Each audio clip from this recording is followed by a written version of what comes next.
welcome to All Things Indian Friendly Voices. Today we are going to discuss poetry. When we talk about poetry, India and poetry are inseparable.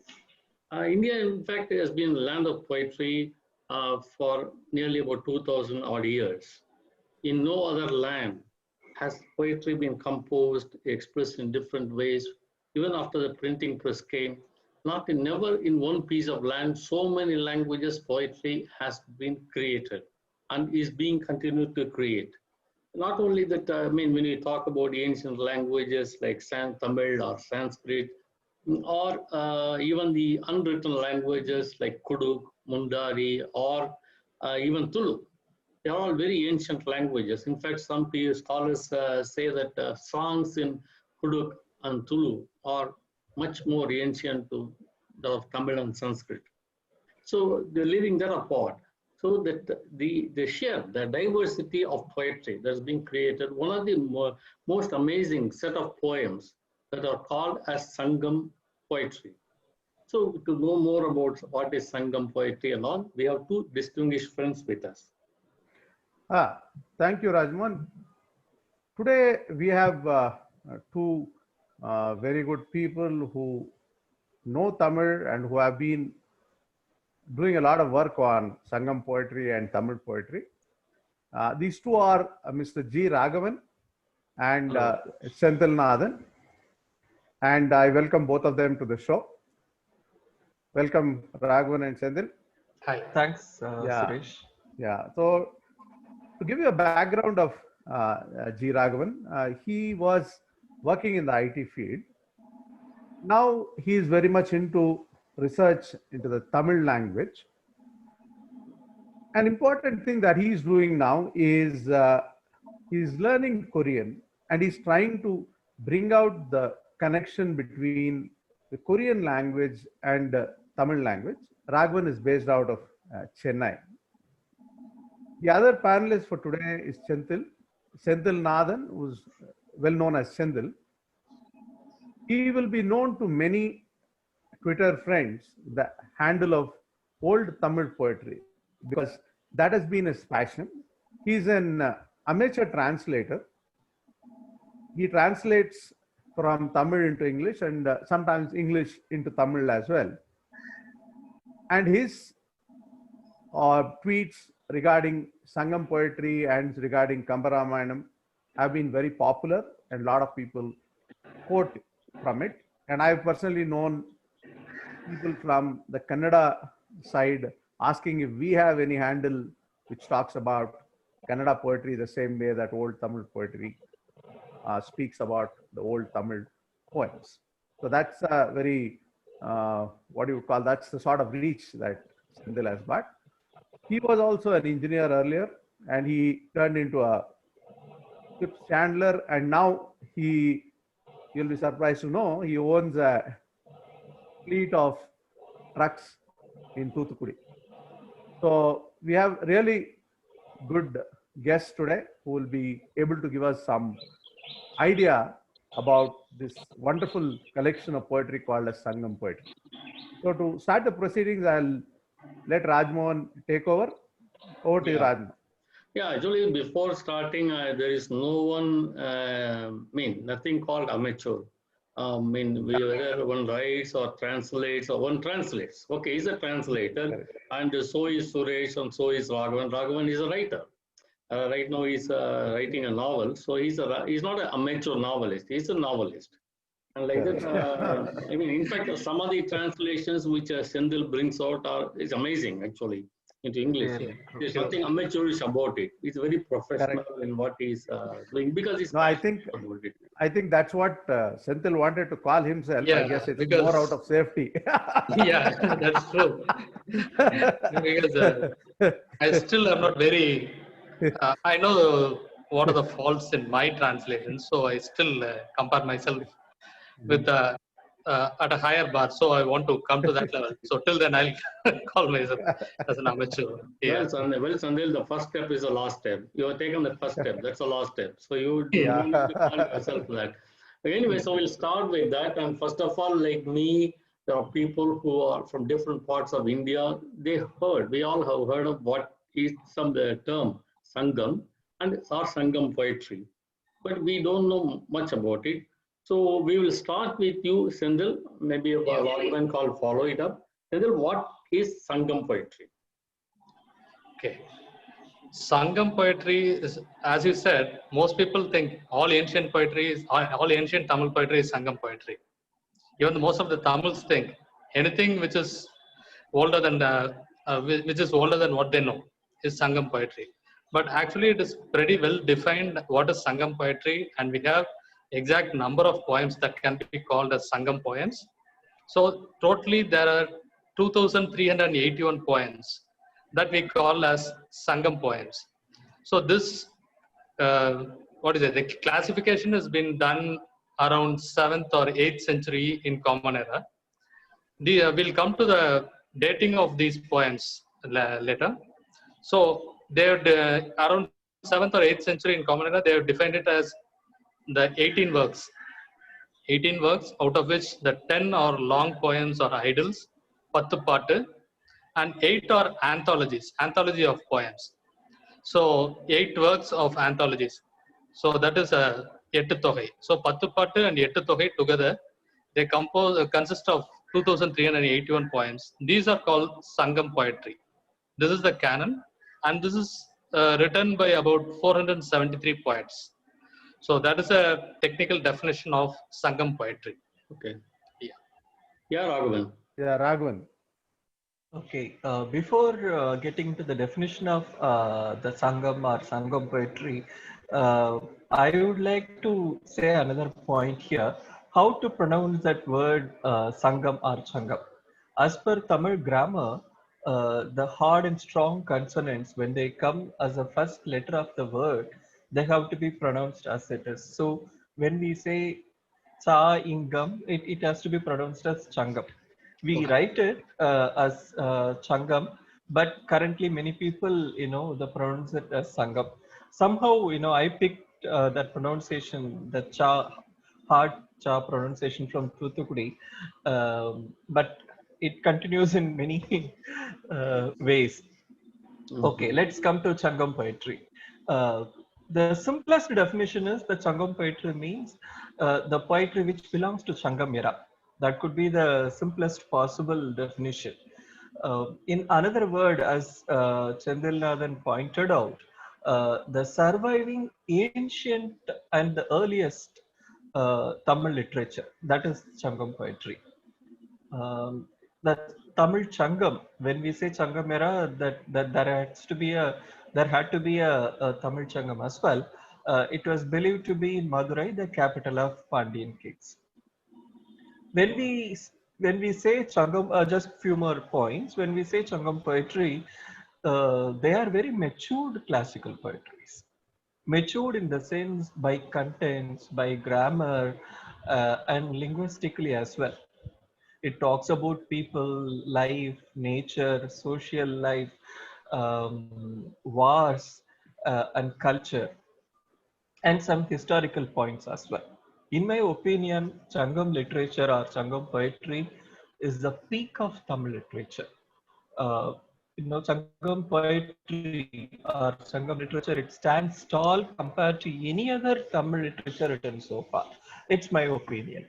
If I have to say something as far as, or if I have to mention something as far as or as good as Changam literature, then I would include Chelapadigaram and Thirukkural. Okay. Okay. Yeah. Now, yeah, Raghavan, just for my own clarification. So you said the pronunciation should be Changam, is it? Cha or Correct. Changam. Changam. Yeah. Oh, Tamil okay. Changam. So Tamil Changam. Changam. Okay. So that Tamil Changam becomes Changam Kavidai. Changa Kavidai. Yeah. Changa Kavidaigal or Changa Tamil Ilakkiyam. Ah, okay. Sangha Tamil Ilakkiyam. Okay. Correct. Now, so we, as you and Senthil pointed out, right? So this is basically seems to be referring to a certain era of the era where you say the Sangha Kalam, right? Whatever we said. So, which just to get the dates right? What are the timelines we are looking at when this Tamil Sangam was what you call was alive, and was there only one particular Changam or were there multiple ones like that? So can you throw some light on that aspect of what is the timeline we're talking about for these poetry? Yeah, sure. There are myths about three Tamil Changams. The first Tamil Changam, the middle one, and the last one, which is the third one. There Correct. is a poem in Irena Ragopurul Urai Nool, which was written by the Nakirar of 7th or 8th century, approximately 7th or 8th century. In that poem, there is a mention about three different Tamil Changams. The first one, the Mudal Changam, the first one, which spanned across 4,400 plus years, with approximately 550 poets there. And it was in the capital of Pandian kings, not the current Madurai, the ancient Madurai. It refers as the ancient Madurai. And no book is believed to be survived from that era. And the second Tamil Changam, which spanned over approximately 3,700 years, with 1,700 poets, writing lots of Tamil poems. And again, it was also in ancient Madurai. Um, and the only surviving literature from that era is it's believed to be Tolkapya. Then comes a third Tamil Changam, which is believed to be spanning across 1,800 years approximately, with 1,000, sorry, not 1,000, 400 plus poets writing different Tamil Yeah. poems. But this one was present in the current Madurai, the capital of later Pandyas. And this covers the entire Tamil Sangam, Tamil literature, Sangam literature, what we call as Sangam literature. But the scholars are not buying this myth. First of all, the Irena Ragupurul Urainul itself was written in 7th or 8th century. And that is the Bhakti literature period, peak Bhakti literature period. During that period, so many myths were added or written about the origin of Tamil language, Tamil kings, Tamil culture, etc. We might have seen in many inscriptions that the king is a descendant of sun or moon or something like that. No, such myths were added, and this belief of three Changams could be one of them. And another reason is there is no prior mention about the three different Changams in the previous literatures also. When we talk about Changam literature, there should have been some mention about the previous Tamil Changams which were there, but we don't have any such thing. So what we have got is the poem from 7th or 8th century. So that's why it is believed to be it is considered as a myth. Then what is the exact period? Again, there is some opinion difference among the scholars, but commonly, if you see, it started around 4th century before Common Era and ended uh, by the end of 1st century Common Era or the early 2nd century Common Era. So this is a conclusion by the scholars. Yeah, this is generally what is accepted. So just to put in the two streams of thoughts, like as long as Sangam literature is concerned, you have one school of thought which goes from Devanaya Pavana, which pushes this third Tamil Sangam, what the extant literature we have, to nearly, I think, about 500 before Common Era. And then there was the other school. So they pushed it far into the Common Era. So, but like you said, Kamal Zwalabil and other scholars, they say between 300 Common Era to maximum 200 Common Era. 300 before Common Era to 200 Common Era. That 400 to 500 years is what most commonly accepted, but this dating is always an issue.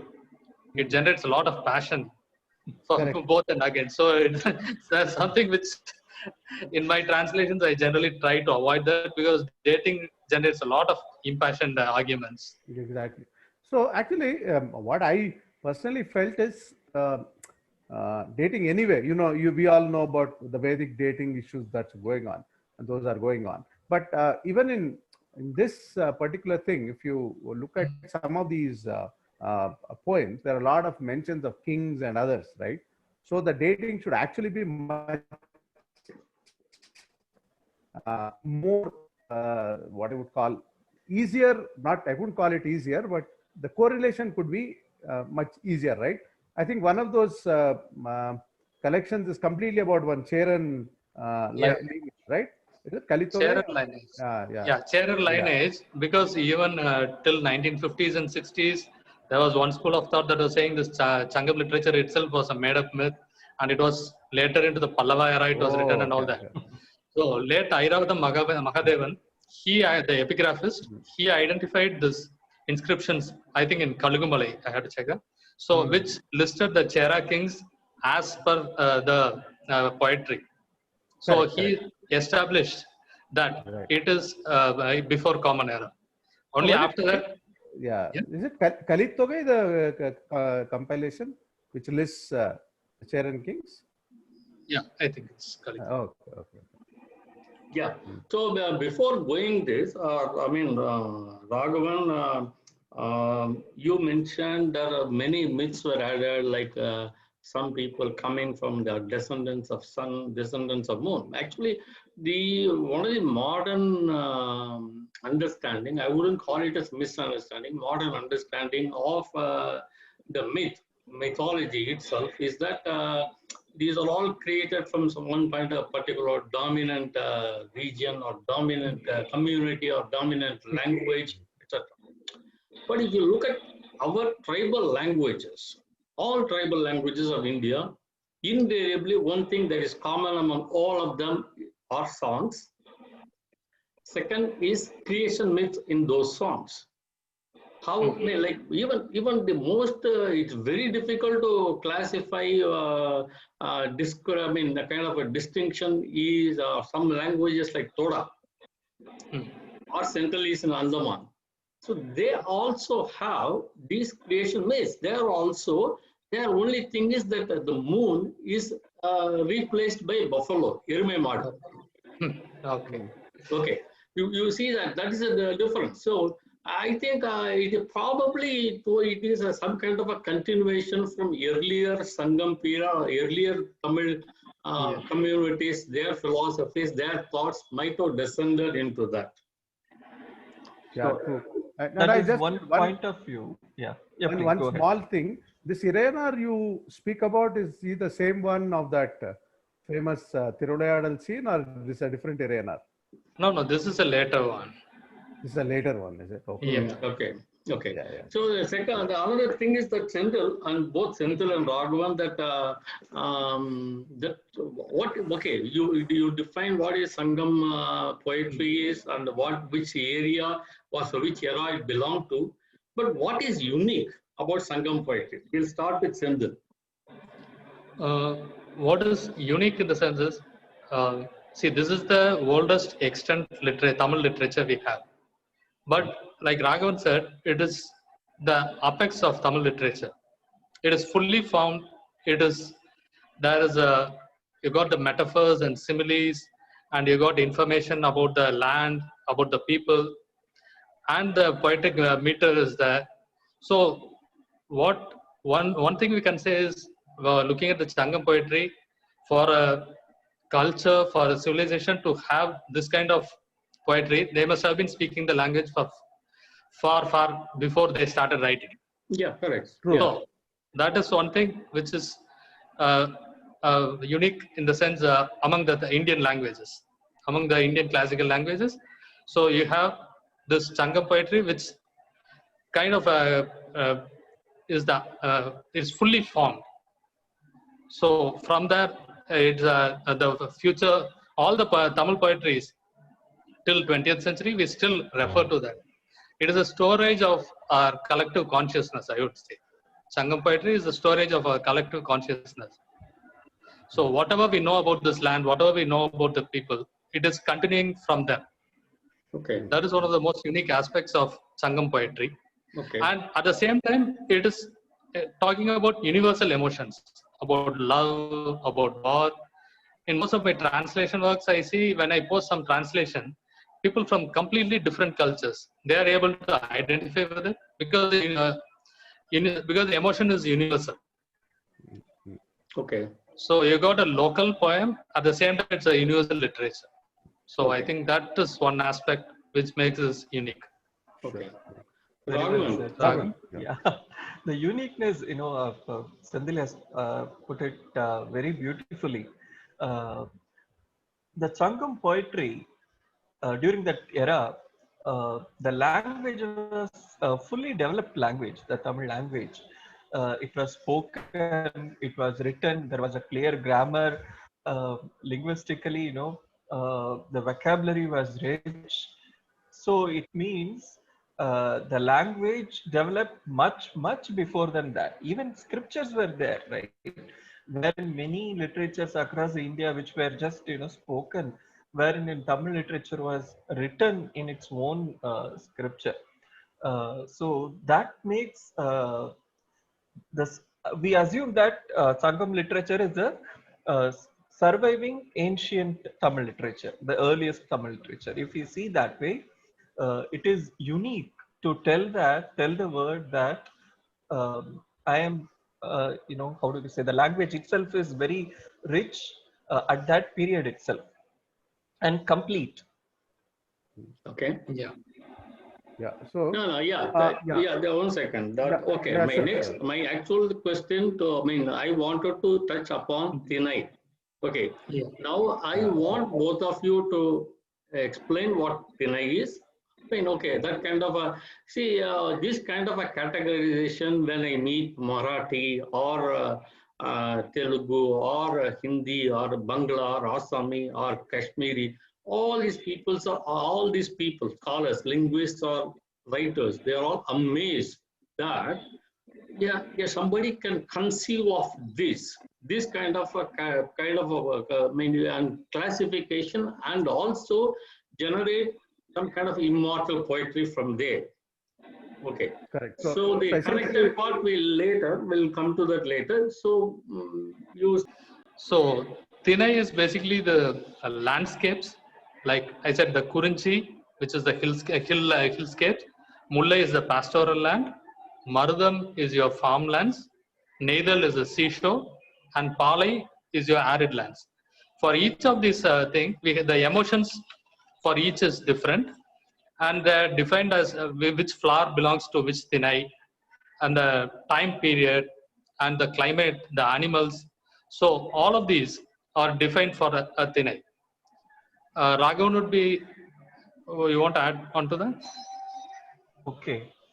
Yeah. I have a slight different point of view with respect to Tinai, Mm. which came first, whether the grammar or the poems.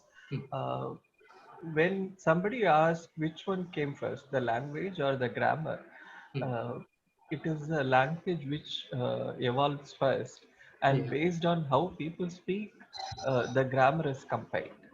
Yeah. Whether it is a language or any art form, music for that matter, even the classical music, the music evolves first, and then the grammar for that music is compiled. Um, if we have to define Changam poetry, it follows all the Tinais properly. Uh, One thing we should all remember is these poems were not written to be Sangam literature. correct. Hmm. They were not written to be Sangam literature. They were compiled as Sangam literature Yeah. at the very later stage of the Tamil Sangam period, maybe around the end of first century or the early second century, where the Sangam period ended, the Kalabras came, Sangam Arabiya Kalam started. So just before that, they would have done that. So the poetries were written uh, at this. probably in the span of 500, 600 years, and we don't even know many of the poets' names. We just name based on whatever they have written. Kake Padiniyar is a very good example, the poet who sang about crows. So she is Kake Correct. Padiniyar. Kadaidin Yanayar, she is, wrote a poem about elephants eating the grass and stuff. So Kadaidin Yanayar. So this kind of naming were given. It means when they compiled, they didn't even know who wrote it. Hmm. Okay, he might have followed some rules, but as I believe, the language would have come first. The language evolves first, and then the grammar comes next. Okay. So that way, Tinai, while writing, uh, people would have followed certain rules, and later on that becomes grammar. Okay. We don't have any proof for my claim or Chandal's claim. This is just a point of view, which Well, which you all need to understand. yeah, yeah. So basically, what I can say is that while it is debatable either way or whatever, the fact remains that there is definitely within these poetry some common element for each set of poems, which are very clear. Like Sandil pointed out, if you take the case of Amullai, it has a certain landscape, certain flowers, certain trees, right? Purinji has certain one, and Correct. there is a seashore motif which keeps coming in Correct. Neidal Tinai type of thing. So that's there. Now, coming to the other aesthetic framework of the Changam poetry, right? The more commonly again known one, because the work of people like Ramanujan, is the concept of Agam and Puram. So, can you guys define that? Ragavan, maybe this is for you.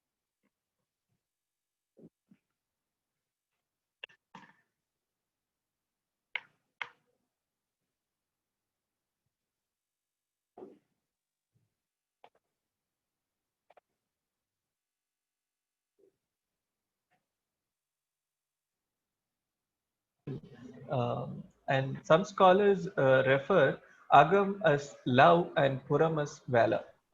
But to some extent, that is true, but not completely true. Agam talks about the feelings and emotions of the heart. Predominantly love, of course. Puram talk about valor, history, philosophy, social life, so many things, which is anything apart from the personal feelings and emotions. So Puram is something like that. Um, if we have to, in my words, if you ask me to define, Agam is all about personal feelings, and Puram is all about anything common to all. Kingdom, uh, town, or the city, which is common to all. Morals, which are common to all.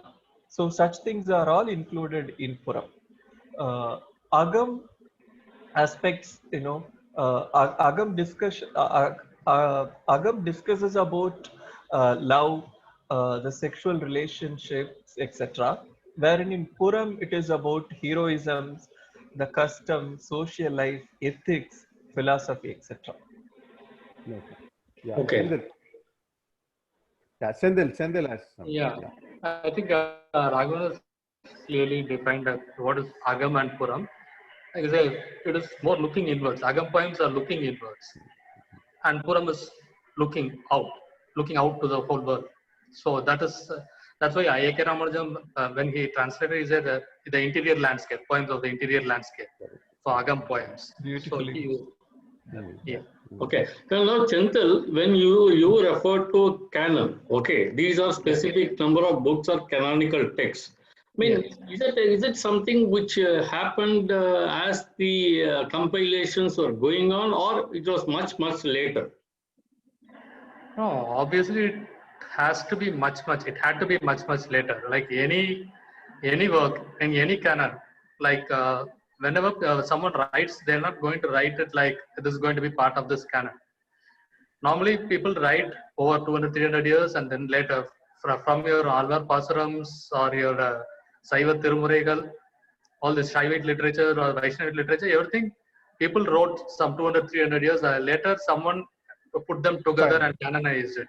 So I think that's what happened here also. Like Raghavan earlier mentioned, the 7th century Agapurul, Irena Ragapurulurai, that's where we get the definition of these are the books of the Sangam poetry.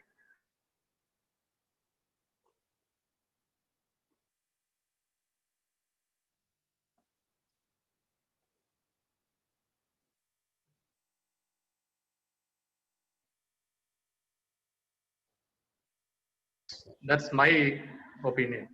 Okay. Yeah, Raghavan. No, I completely agree with what Chenthil mentioned. Um, suppose, let's say, I am comparing the songs, the movie songs, which I like.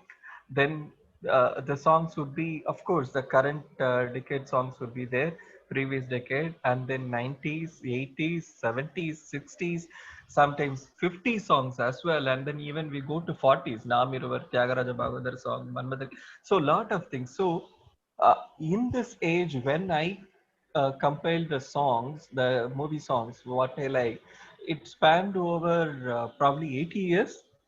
So in Yes. those days, if somebody was compiling a literature, then of course that would have been for many centuries. So that's So, how it happened. Okay. Yeah, so just a quick question mm, before I ask you the original question. I think Senthil mentioned there are about 18 books, correct? yeah, Of 18 books. of this, how much are Agam and how much are Puram? Among the Yettutogai, you have 5 are Agam poetry. You Oh, got three. Natrinai, Kuruntogai, Ainguru Nuru, and Okay. Kalitogai, Agananuru. Okay. And Paditrupattu and Purananuru, you can put it in Puram.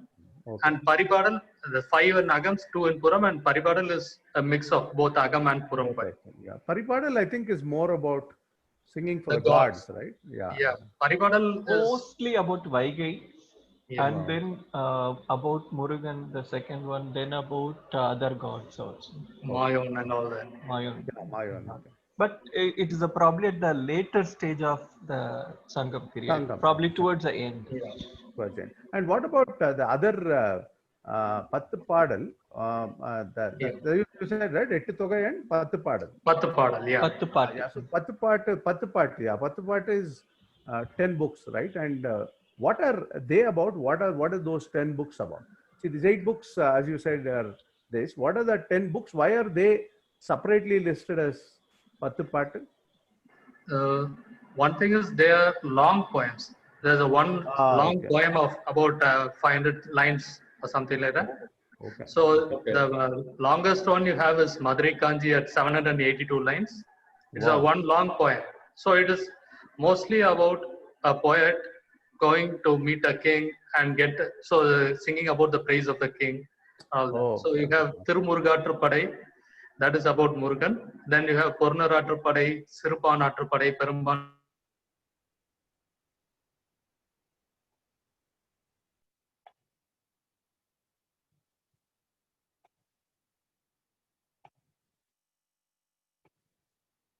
Not like an anthology of short poems. Correct. right. So just to my actual question was this. So if you look at it, I think of these two, the more commonly known to people are the anthology ones, right? The Ettu Togai, because of probably the shorter poems, right? Whether it was. So what I wanted to do is also ask each of you to look at one poem, maybe from one Agam and one Puram, maybe say Kurundogai as Agam and Purananuru as Puram, and just to illustrate, what the poem contained of and why and how beautiful the poem is. Yeah, Raghavan. Okay. It's very I difficult mean, to choose. I understand that it is without a paper. It's very difficult to remember that Tamil in that form. But at least if you remember the gist of the song that could also Okay. work. It's not only remembering about the song, also speaking about literature of one language in another language. That is even more Correct. difficult. Yeah. I cannot. I'm not pro in English, so I cannot really convey the entire content or the emotions of the especially Sangam literature we are talking Correct. about. Correct. It's very difficult, but still I'll try my best. When we talk about Kurundagai, my favorite as well. The reason is the name, as the name suggests, it's Kurumtagai. It's a small poems. They are small poems and easy to understand as well. Um, and Kurundogai, it's Agam. It talks about Agam. Um, the poem which I want to talk about is the popular phrase "Sirukottu Perumpalam" poem. Yeah. Okay, this was written by Kabilar. Popular. Yeah. Kabilar has written that, and he had written that, and it falls in Kurunjithinai. Let's not get into the proper Tamil lines because the audiences may not really follow the Yeah. poem. I have the English translation of the poem with me. I need to read it out because I couldn't Sure. Please. memorize it. Yeah. Yeah. That's I'm okay. not sure whether it was A.K. Ramanujam or somebody else. I found it in the net. Okay. Okay. Oh, man of the mountain slopes, where fruits on jackfruit trees grow in the clusters on roots, surrounded by bamboo. Do the right thing.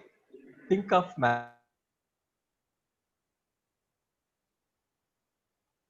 Eat jackfruits that hang on the short bough of trees. Her love for you is large, but her life is very short. It is Kurunjithinai. We already spoke that Kurunjithinai is about the union of lovers. The love already blossomed between him and her, but it's not moving to the next stage. So what has to be done? The girl's bestie, she goes to the guy and tells this poem. It has so many metaphors in it. Uh, the very good one is uh, the big jackfruit with the small uh, branch, with which it's hanging from the tree. Her love is actually very huge on him. The love on him is very huge, but it is ripening. Uh, it cannot hold for long time because uh, the branch which is connecting the tree and the fruit is very small. Uh, so when the love ripens, it will fall. The When the jackfruit ripens, it falls from the tree. So before it happens, this guy has to go and get married to her. That's what the girl's bestie conveys to him. Uh, so the how do we say that? The definition, the Chirukottu Perumpalam, I don't even know how to translate it properly. Yeah. Yeah. Tell me, Ragavan, I just for my this thing, what are the last line actually? What are the last line? உயிர்த்தவச்சிறிது காமமோ பெரிது. உயிர் Ah, தவச்சிறிது Weird காமமோ. Gavarthil. No, no, I translated this poem for myself, Okay. and that last line I just couldn't translate. I mean, you can't convey that. Yeah, we Yeah. cannot. Like the Okay. Kamamo Peride is Yeah. that Kamam doesn't have an equivalent in Yeah. English. The way Correct. I translated it is, her life is tenuous, but her Correct. love immense. Correct. That's right. That's But the that Kamam, right, is much beyond love, right? Yeah. Very true, very That true. passion is something, I also we have no choice but to use love Yeah. or Correct. passion. Passion is the max we can do. Max we can do. And Yeah. even in But Tamil, currently the uh, word kamam is used in different ways yeah, with Yeah. that's right. different meaning. Yeah. Yeah. Exactly. But there that Kamamo Peridu, what that first weird something. உயிர் தவச்சிறிது. Ah, oh man, it is like you don't know what to do with that line, right? Correct, And correct. and the way it flows, right? Sirugot to Perumbadam and then into this Yeah. is like it's something which is extraordinary. I mean, Kabilar was poets, but that's a different He story. wrote most of no, he wrote probably around 9 to 10 10%. percentage Yeah. of the Sangam Yeah, literature. Poetry. yeah, yeah, Yeah. yeah. And So So, yeah, yeah. So now I just wanted to check with Senthil if he has any favorite from Agnanur, like uh, Raghavan. uh, I actually brought in one of these Kurundagai poems. Kurundogai. Sorry, not I'm Yeah. saying Agnanur. So My mistake. Yeah, Kurundagai poem, Kurundogai. Yeah. this one is Kurundagai 58. Okay. One reason I like this poem is the similes used is something which for the first time I found, like butter on a hot rock. Correct. Oh, Like, yeah, yeah. That's so correct. that's the simile he uses. So he's uh, most of these Sangam poems, they don't have the names of the hero or the heroine. It's only he, Correct. her. or So it's Here. generic. It doesn't define as one particular name. So in this case, what is happening is he is pining for her and he's not doing his work, and his friends chide him, give up this passion and get on with your work. So he responds to them like, friends who chide, if I were to stop as you advise, it will be good for me. But like butter on a sunburnt hot rock, guarded with ice by an armless mute, melting freely, spreads this malady. It's hard to bear and hard to approve. So what he says is this malady, this love has totally occupied me. I can see it spreading through me, but I'm unable to stop it. The simile he uses is a block of butter kept on a hot rock. It melts immediately and flows, but it's guarded by an armless mute. So he's mute, so he can't call for someone to help. He doesn't have arms, so he can't go and stop it. So all he can do is just see without being able to do anything. He can only just watch as the butter melts. Like that, the love is spreading through him and He is cannot do anything. he completely. couldn't do anything. Yeah, It's yeah. hard to bear. Yeah. So This is what he also. says is, innoi nondru kolarku aride. Innoi, Oh, this disease. oh, Nondru, I can't bear it. Kolarku, I can't remove it. So I know what I'm doing is wrong, but I'm unable to stop it because love is completely occupied. taken over me. Yeah, okay. Okay, So yes, this, one, கையில் human வெண்ணெய் உணங்கள் போல இல்ல that is the that's line right. which Yeah, is Yeah. used. And this is Lovely. also Kabilar, right? If I'm not mistaken. Yeah. Okay. Finally we are again. yeah. Yeah, we are. One interesting point I would like to make. There are love poems written by Avayar. Yes, Nowadays, they're many amazing, people actually. think Avayar means KB Sundarambal, with Correct. all the vibhuti in the forehead and with the Yeah. saffron dress. But actually, sort of female version of G. Ragavan. Sorry about that. Yeah. this is Just white. kidding.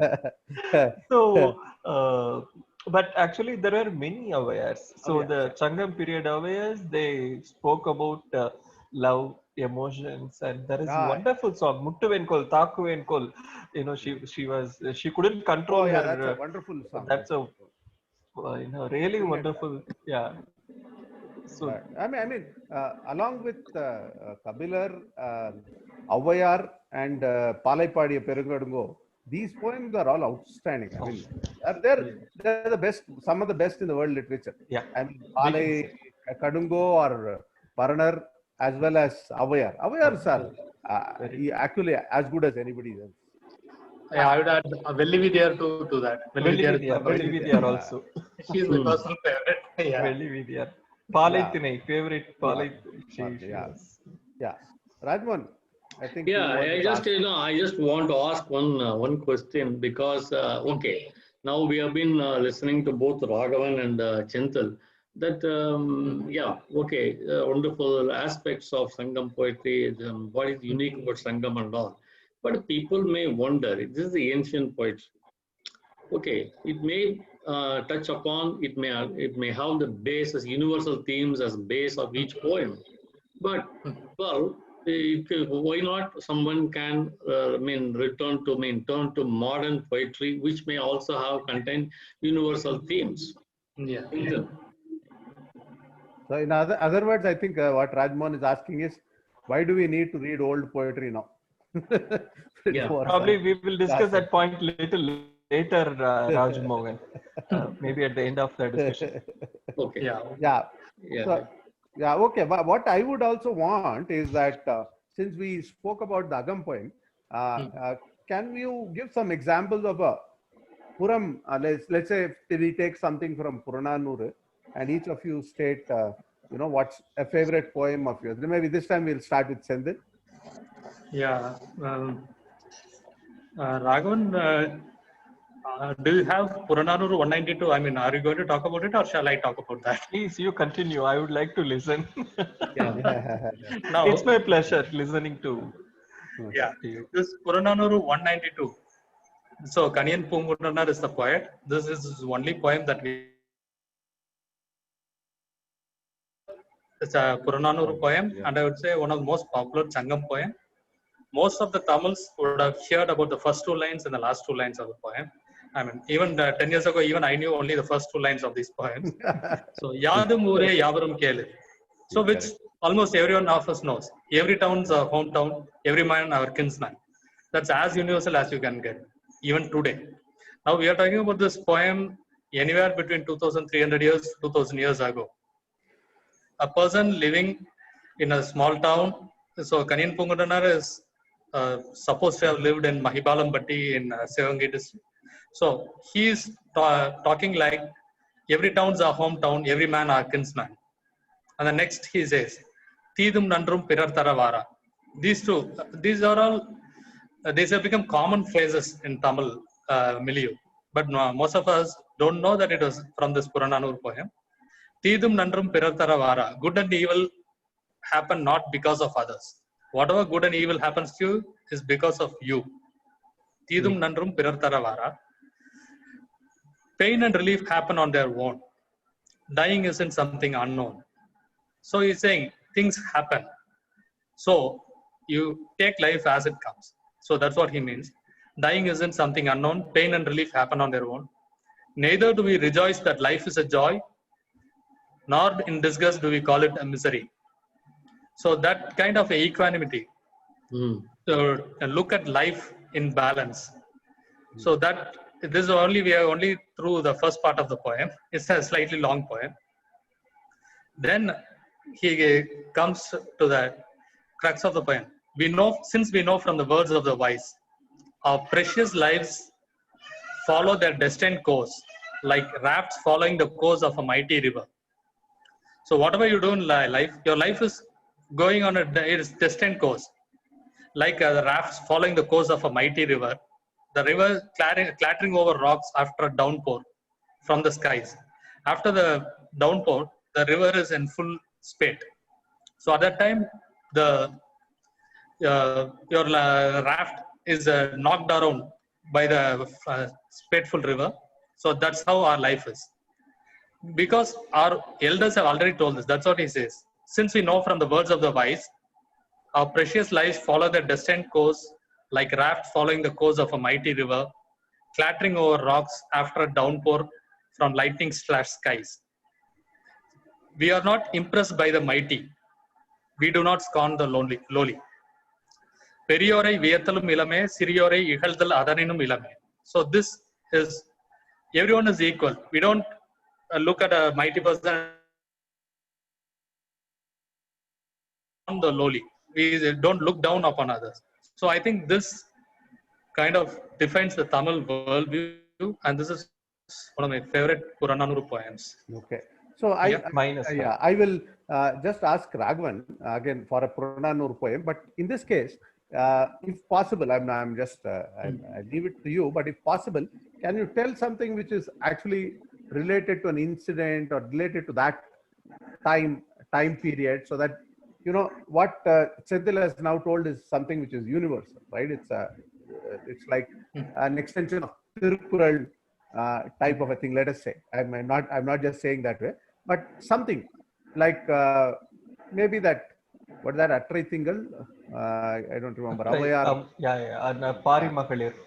So that you know Attrai where you know what historical thing it refers to, and you know how Purananur was also sung because of some incidents or about the society at that time type of thing. If you know that, or else, and you take anything else. I'm just Okay. No, we'll take the same poem, the Attrai Thingala Vinilivil Endai Mudiyum, which was by Pari Magalir, means the daughters of Pari. Pari, yeah. Pari Vallal. Angavai and Sangavai, their names were Angavai and Sangavai. Nowadays, we make comedy with those names in movies. That's a I different know. topic altogether. The life of Angavai and Sangavai and Pari and Kabilar itself is a how do we how do we put it? And, it's a very sad situation. Pari was a king who was praised by so many Tamil poets. He was not a big king like Chera or Chola or Pandya. He was ruling Parambumalai, the mountain Parambu and surrounding areas. But he was a good king. He was helping out a lot of people who came to him.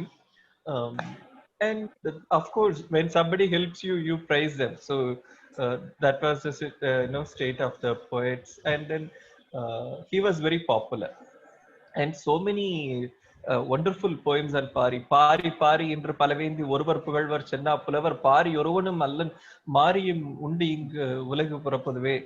There is a poem which says, why you always praise Pari? Not only Pari, even the rain is also helping the world. So they equate Pari to the rain. Rain is something which gives without any expectation to us.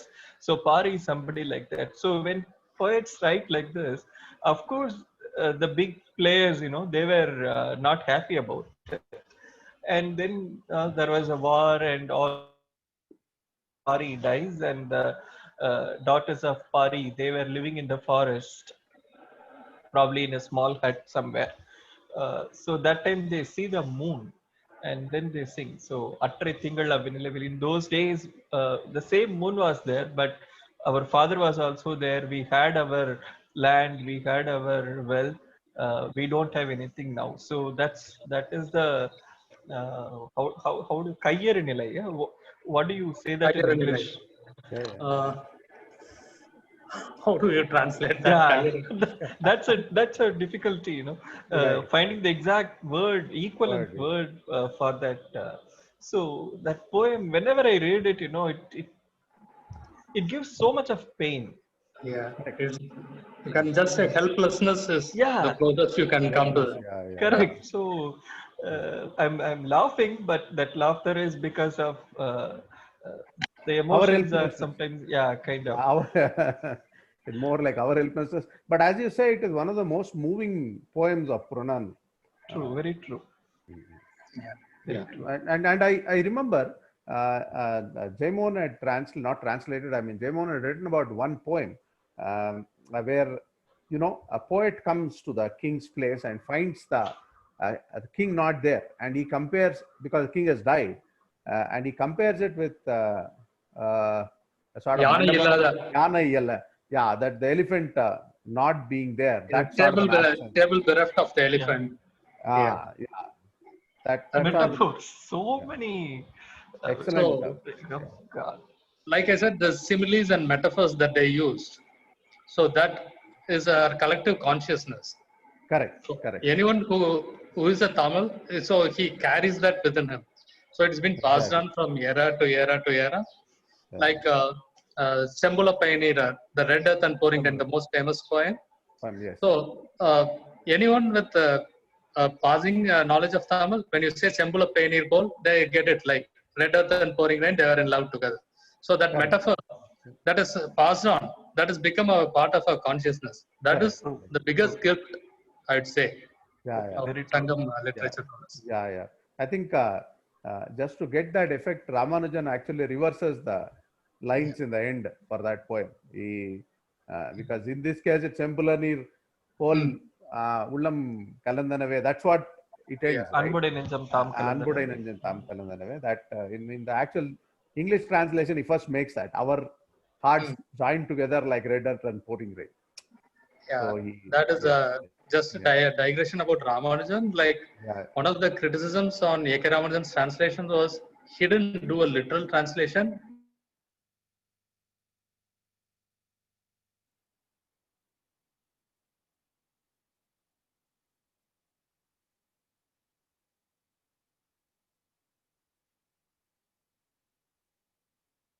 But Generally, he kind of recreated it. Yeah. In this case, it works actually very well. Yeah, it works very well. In this case, especially in this particular poem in English, it works very well. Yeah. So I think we can. We are beyond an hour, I think now. So we'll take up that question which Rajmohan had asked now about what. Usefulness, yeah. Yeah. Rajmohan, go ahead and you want to remind them what your question was. No, usefulness of reading the ancient poetry now. Yeah. What is the use of use of reading ancient poetry now? Yeah, let's say Ragavan can take that first, followed by Okay. The general tendency of humans is when we mention anything, first thing is to check how useful it is going to be for me, how helpful it is going to be for me, how it is going to help in my life. With respect to science, this question is very understandable, but with art, the view is slightly, not slightly, very much different. Do we question how music is useful to our life? We don't try.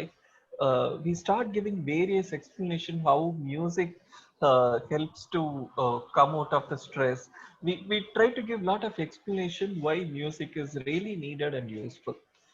Music is a listening form of art. Poems are the reading form of art, or literature or any language for that matter. We don't question about the listening form of art, but we question about the reading form of art. That is not the answer for this question. I would like to take take a poem from Sangam literature to answer his question, which was written by Kazhidin Yanayar again. ஈ என இரத்தல் இழிந்தன்று அதனெதிர் ஈயேன் என்றால் அதனினும் இழிந்தன்று கொள்ளென கொடுத்தல் உயர்ந்தன்று அதனெதிர் கொள்ளேன் என்றால் அதனும் உயர்ந்தன்று.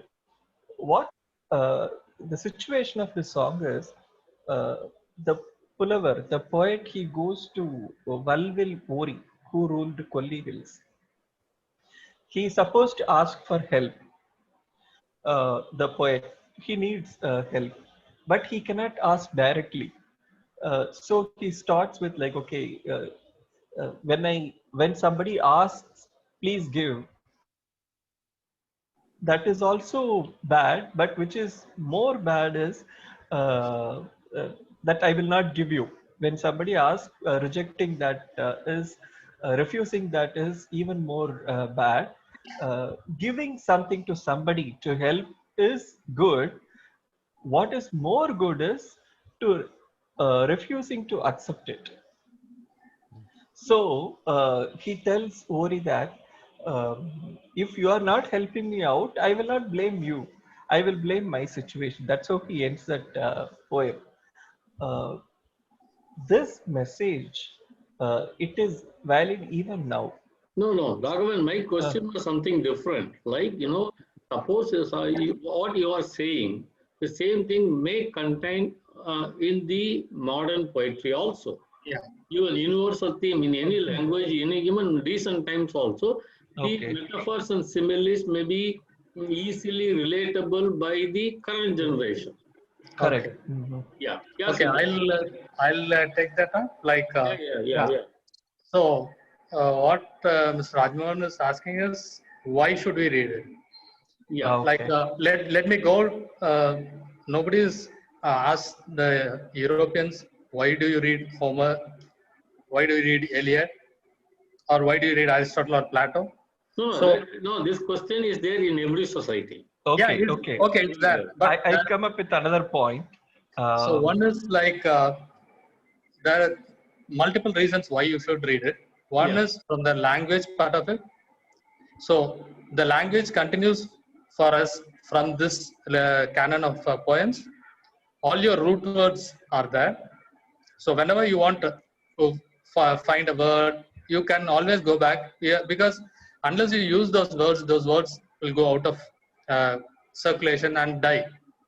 So Okay. that is one thing. From the language part of it, you got to read it, you got to use those words, and that is continuing in Tamil to a large extent compared to other languages, I would say. The second reason why people read is you find because we don't have a written history, proper written history. So whatever history of the Tamil social life we know, we draw from Sangam poetry. Okay. That's one of the reasons we read. But I would personally read it as to marvel at how the human beings remain same, though they have changed completely over 2000 years. The emotions remain the same. I mean, you can read today, say Deva Devan, and say he is also talking about the trees and the seashore. The same thing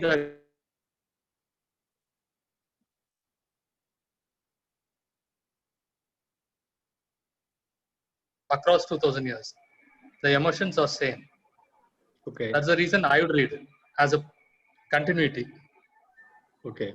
Ragavan. Okay, I would like to add few points. Continuing to what Chenthilnathan mentioned, I'll give one interesting example. There is a place called Tandoni Malai near Karur. When my father was working in Karur, so we went to that temple for some festival time. I asked what is the meaning of the name Tandoni Malai.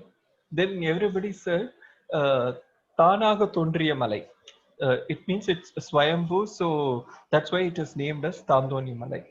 I was like, all the mountains, they found uh, naturally. So Yeah. why you only this alone is Tandoni Malai? Even Yeah. Himalayas also. Yeah. But the answer was in Sangam literature. The name of the place was Taman Tondri Malai. Taman means the jumping deers. So there was a mountain and there were good forests and lot of deers were there. So they were jumping across. So when you go there, you can see them. So the moment you go there, you can see jumping deers. That's why it was called as Taman Tondrimali. And the Duke or Chitrasan who was ruling or chieftain, whomsoever it is, he was called as Taman Tondri Kon, means the person who rules that area. Uh, so there are answers for the questions we don't have the answers in the current context. There are answers in the old literatures. So the more we go into them, we get more answers. Yeah, because this is a kind of Yeah, a running thing that's going on in almost all languages. Like there are people, youngsters, who are questioning that why should we read Sanskrit literature at all? Well, all that. yeah, I mean, the yeah. contemporary. Yeah. Sorry. Yeah. No. I was just thinking from a different perspective. If I were to look at it purely from a reader or a writer, I think it is more to do with the land per se, right? As to what are the major concerns of a particular society. For Yeah. example, you will not, however much you are, you may say Arthur Miller, but you try reading his Death of a Salesman. You can't relate it that easily to our what do you call our condition. Or you read Faulkner. Faulkner is a great writer, absolutely brilliant, no doubt about it. But what he is talking about, Hmm. you connect is your ancient works, because there is a continuity, as Chenthil has said, of concerns. It's not just the continuity of language, it's a continuity of concerns as to how people behave, what is their way in which they approach a problem, what is the way in which they try to solve a problem, right?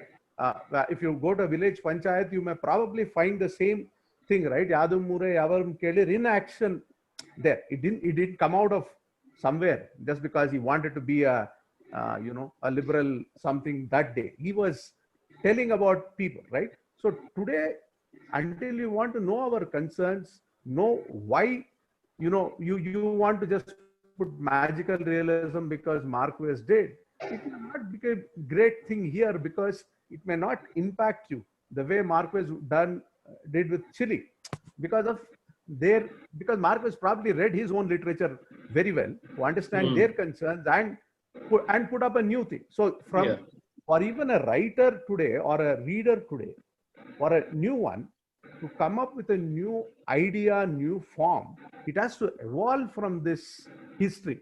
It cannot be like even Bashir's wonderful novel called that My Grandfather as an Elephant.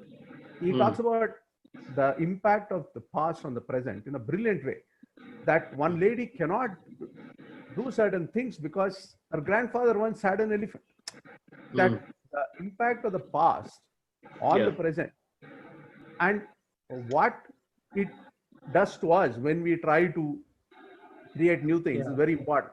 If you don't have that linkage, right? Yeah, I would put it this way, like to put simply, like how much ever we don't want it, still the past defines our future.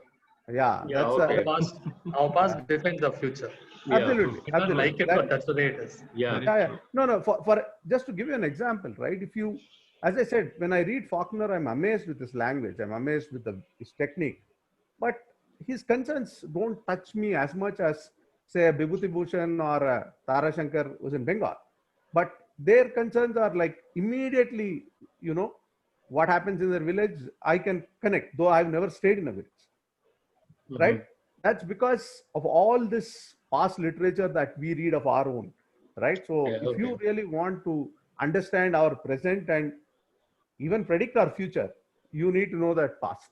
It's not just about knowing who the people are, right? It's a complete complex thing of people, their culture, the way they approach the problem, the way their emotions played out. Everything comes out from these poems. That's my point of view. Okay.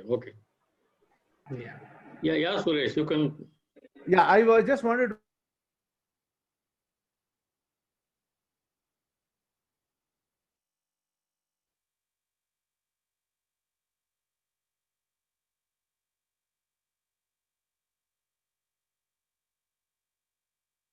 read Tamil to know about Sangam poetry.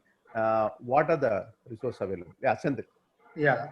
So one good thing about Tamil is, like, there's been the continuity is, now we are talking about this canon as a poem written and all that. So this was written about 2000 years ago. After that, the language has had 3 script changes. So someone or other has kept writing it in the new script and pass it on to us. And this continuity has continued all the way up to the internet era, from Project Madurai onwards. So Tamil is, from as far as I know, is one of the only Indian language that has all its canonical texts available freely online. So you have this tamilvu.org, Tamil Virtual University's website. It's tamilvu.org. It has the entire Tamil canon with the Tamil commentary. And for Tirukural, they have like 5 commentaries, out of which 2 are in English, the G.U. Popan and Yogi Shuddhananda Bharati's one. So all that is available freely online. So any Tamil who wants to read, everything is available for it. The dictionaries are available, the lexicon is available, everything is there in Tamil VU site. I mean, I've spent enormous amount of time in that site. I spend most of my time there. So that is for the Tamils, and there's a lot of commentary written in current language by various interested persons. From from Ragavan onwards, a lot of people have written commentaries, and you have Jaymohan Sangachitram for some of the Tamil poems. So that is for the Tamil commentaries. In English, from A.K. Ramanujan is the most popularly known one, but you have Jajul Hart, and you have M.L. Tangapa's poems of Love and War. Then you have Shanmuga Sundaram's translation. Central Institute of Classical Tamil actually has a collection for Kuruntagai, which lists 3 translations for every poem. So there's the Tamil poem, there's a transliteration in English, and there are 3 translations. So you can read the translations and compare. So Central Institute of Classical Tamil does a good job with all these translations. Online, you have Vaidehi Herbert did the entire Sangam poetry translations, all the 10 Pattu Pattu and Ettu Togai. She has done it. It is available on her site. So these are the English translations. Mm. Of course, in old Tamil poetry, I do bits and pieces. But one of the most important online resource I would say is tamilconcordance.in, which is designed solely by Dr. Pandya ex-HOD of computer science in I think American College, Madurai. So it has the concordance of all the words in Sangam poetry and post Sangam poetry and the epics. So you can select each word and see where that word occurs in that work, which is a Okay. phenomenal resource. So I'll stop with that. Tamilconcordance.in. Yeah. Okay. Okay. Yeah. Raghavan, you have anything to add? That's an extensive list. That Yeah. is good enough. Yeah, I would also just say that if people can get the book and read, I think you should read at least Kurundagai. I benefited a lot from Swaminathan's U.S. Swaminathan's thing, where he also gives the concordance on every poem. Right. I think he's the one who first saw a Bible. It seems I remember seeing that in that he understood how they do the concordance, and then he started that and. I found his Kurundogai to be quite good. In a Kurunduk sense. is very well done actually by Uvesa. Yeah. Yeah, I USA have that book. yeah. I refer to that often. The And Tamil then, VU site has Tamil we said Swaminathan's comment. Uvesa's Yeah. book oh, also. great. Then I would suggest people to read that. Correct? Yeah, that's what I Tamil keep VU is telling the best everyone. resource. Yeah. Mm. That's the first place where I go. Yeah. Tamil VU. Okay, Tamil Version University. Yeah. Okay, Tamil VU. so let me conclude now.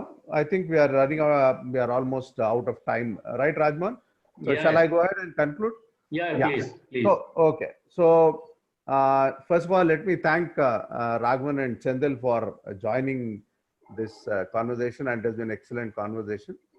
We spoke about Sangam poetry, and hopefully you got to understand that, Sangam poetry was on either side of the, what do you call it, the Christ era, right? Before Christ and into the common era.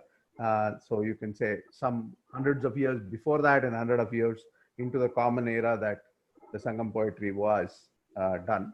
And Sangam poetry has its own aesthetics, which are called as Thinai. And then we have Thinai, and we also have Agam and Puram poems. All of them were classified probably later. And these poems were all got together into 18 works. 8 of them anthologies and 10 of them long poems.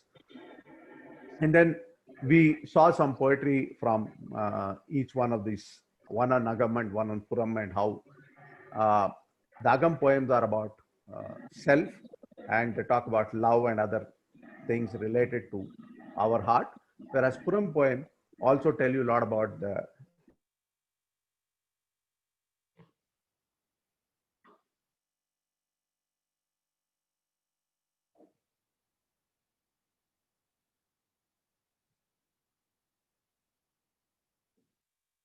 if you know Tamil and you can read, after you read a few poems, you'll not ask the question why I have to read this. I can guarantee you. Yeah. Because you will be on that site again, reading, try to read everything. It's so good. And as Ragavan had said, it's one of the best poetry that you'll find in Tamil. I would say I've compared Avayar's lament of, I don't remember the king. She laments for him, and I've read Auden's lament for his friend. It's a very famous poem. You will find that Avayar is no less. I mean, I'm not trying to say this is good, bad, but you'll find that this is nothing less than some of the greatest modern poetry that you would read. Sangam poetry is there. So you won't have any doubts once you start reading that. And finally, this wonderful set of resources that Sendil had listed down. So all of you, I hope, whether you know Tamil or not know Tamil, try and have a look at Sangam poetry. It's something which will give you great joy, more than even, whether you learn about old history or not, doesn't matter. You will get joy out of this poetry. That I'm very sure. So with that, once again, let me thank both of them, and thank you for coming, Ragavan. Thank you for coming, Chenthil, and a wonderful discussion. Yeah. Yeah. Rajmohan. Thank you, Ragavan. Thank you, Chenthil. Thanks, Suresh. Thanks, Rajmohan. It's really pleasure discussing this particular topic. If it had been in Tamil, we would have spoken for another 5-6 hours. Yeah. Maybe We could have that's why gone we on and on. we put up strategically in English. Yeah, Yeah. Maybe we should do a Tamil one later. Tamil one, yeah. That is later, yeah. Yeah. Okay. Thank you. Okay. Thank you. Thank Thank you. you. Thank you. Bye. Thanks.